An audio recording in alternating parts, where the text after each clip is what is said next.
Hello friends, welcome to Creator King. Today we will become a mad scientist and create a space destroyer launcher to help us achieve our sinister goals. Something like what Dr. Doofenshmirtz made in Phineas and Ferb. Let's hope there's no highly trained blue platypus ready to stop us. After gluing the pieces of wood from the previous step, mark a line 3 centimeters from the end and cut it. Replicate the size of this small piece on another stick and cut it with scissors.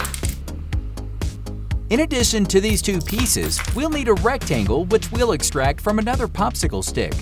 Could someone do a count of how many we use and put it in the comments below? Glue one of the cut ends to the center of the wooden triangle. This space must allow a popsicle stick to pass through easily. Use our mini drill to make a hole through everything. Find a few nails in your toolbox at home and insert one through the holes to hold the pieces together. Slice the excess as if it were a cake with the help of our mini saw. Then cut a small square which we will also pierce in order to insert it into the nail that we put in a few minutes ago. Find 2 cough syrups like the ones you were given as a kid that tasted like cherry. Take the syringes and remove the supports. Heat a nail to high temperatures to easily pierce the rubber piece that both supports have at one end. Get some wire coated in different colors and cut 2 small pieces that we'll insert together through the hole in one of the supports. You can use tweezers to help you pull them out of the other end if you need to. Glue them together and peel the end of both wires, leaving the metal strands exposed. Do the same with the other support. Put a little glue on the base of each one to be able to glue them to the first piece we made. With this, we already have the support for launching the ships. But we still have a long way to go. If only it were easier. But you know what they say, nothing good comes easy. After having glued the splint that joins both launchers, get another syringe a little bit smaller than the first 2 and remove the support. Heat another small nail to bring it up to the necessary temperature to pierce plastic. Let's go back to the popsicle sticks, cutting off both ends and replicating these pieces on another stick. Apply glue on the stick connecting both launchers and attach the pieces vertically. Drill both pieces of wood in the support in order to insert another one of our nails. I hope you guys have a whole box. Now we need 3 thinner popsicle sticks.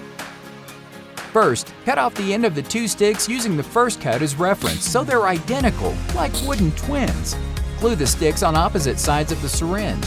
Drill a hole through both popsicle sticks and proceed to cut one end off of the remaining popsicle stick. Drill the tiny piece we cut. It will go between these 2 sticks, but first we will insert the body of the syringe back into the support.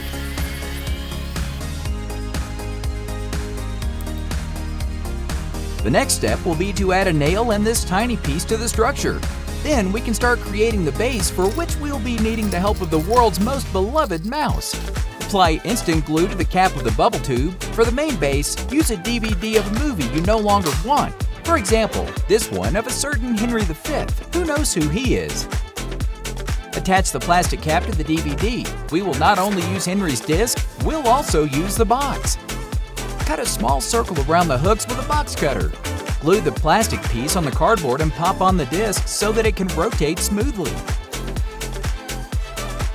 Our spacecraft launcher will have no blind spot. I think my cutting pliers are no longer sharp. I know you may not have enough cough syrups from which to remove syringes, but I ask you to make a small effort to be able to finish with this invention. Maybe you can steal them from your doctor at your next checkup. Split a popsicle stick in half and attach it to the front end of the syringe just like we did at the other end. Drill and impale the holes with a couple of nails.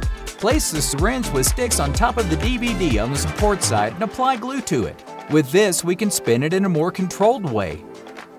It reminds me of the merry-go-round at my elementary school. We would all get on with unbuckled shoes so that when it was time to spin it at 2,000 revolutions, they would fly off. Let's continue. Drill the wooden stick with your drill and get one more syringe. I hope it's the last one. I can't think of any more jokes about them. After sawing off the circle at the top, pierce it with a boiling nail. Put the nail into the hole in the wooden stick we made a few moments ago and then insert it into the syringe support. Reinsert the support with everything attached into the syringe body. Drill another wooden stick and cut off one end of the popsicle stick. Drill together both pieces that will serve as support. drive a nail through one of the pieces of wood and then attach the whole thing to the thicker stick. Finally, on the opposite side, place the last piece of wood and glue it to the cardboard base. The second structure will be glued on the shorter side of the base with some instant superglue. With both fully operational, let's complete our hydraulic rotary motion system, typical in school experiments. Add a little color to the bland life of the water. We will need to find some tubes for the liquid. Cut a good piece and connect the hose to the nozzle of the first syringe. Once you have both tubes connected, we will absorb water by activating the syringes and connecting them to the ones that are in the main structure. Look at that beautiful blue color of our hydraulic liquid flowing from one syringe to another while making our invention move. Get 2 of these voltage boosters, which will be connected to the ones in the launch ports. Apply some glue on the flat side and stick it next to the DVD. I will quickly make the connections with everything so as not to bore you with unnecessary details. 2 spacecrafts will need 2 switches, logically, unless you want to launch them simultaneously, but here things are done in the way I say they are. Don't even think about touching the electric tips. I know you've thought about it. All we need now to create the incredible spacecraft that will be launched to explore the infinite universe that surrounds us, or to destroy our enemies, that's up to you. The ribbon you see on the screen is simply for looks.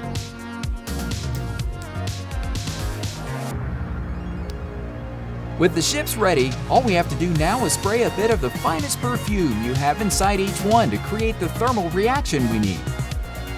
Place them in takeoff position. Are you ready to experience the adrenaline rush of pressing the red button? Captain, we are in position. Fuel full and pressure levels stable. We await your authorization for takeoff. The target is 5 degrees north, 3 degrees west, and 10 degrees east. Let's finish them off, Captain Julio. 2, 1. Second spacecraft on its way. Target destroyed. Mission accomplished, guys. Good work. One last look in slow motion. Did you see what our target was? Nothing more and nothing less than a platoon of evil Pringles cans that wanted to invade Mother Russia. These are unedited images of the battlefield. With the first projectile, we destroyed more than half of the enemy platoon, and with the second one, we finished eradicating the threat with a direct hit that you're watching on the screen right now.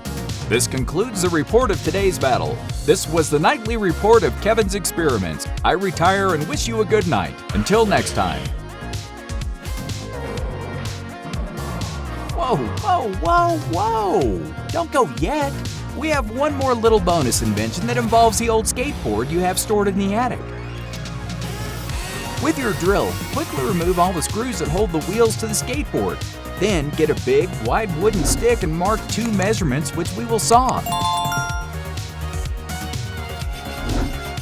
Did you know that the big brother of the saw, the chainsaw, was originally created to assist in the birth of babies? Those were dark times. Place the 4 wooden bars on the bottom of the skateboard and give 2 shelf brackets that you can take from shelves in your mother's living room. Place them at the distance you see on the screen and mark with a pin where you will put the screws to fasten them. We'll use our good friend the drill to insert these screws. With our supports placed on the skateboard, we'll be able to join the wooden bars the same way. By the way, soon our red-suited, pot-bellied friend will come out of this cold and distant cave to give us presents. Do you already have your wish list? Remember what you want? Remember that without it, you won't know what you want for Christmas. Or you can tell me what you would like to receive, and I'll tell him. Santa and I are close friends. Ho, ho, ho. Get a huge wheel and insert a large metal bar. Attach the whole thing to the wooden bars on the skateboard with a pair of metal pipe clamps. Come to think of it, we could also make motorized roller skates with this. I better not give you ideas. To make them rotate, we'll use the drill and a couple of medicine syringes. I'm sure you were never given something called Scott as a child, which was made from cod liver. It was disgusting. Take the box cutter out of your pencil case and cut off the screw cap from a water bottle. Remove the center by making a cut at the beginning and finishing with a pair of scissors until it's easy enough to break with one pull. Glue the base of one of the syringes to this plastic ring to function as an activator. Bring the transparent tubing left over from the previous invention and connect it to the thin nozzle of the syringe. Fill a beaker with water, preferably from the faucet since we're going to add some blue food coloring. We couldn't help but use a couple of popsicle sticks in this invention to continue the tradition. Cut off the rounded ends from both sticks and super glue one to the side of the drill next to the button. Attach the last syringe of the day to the button, and on the other side, place the second popsicle stick.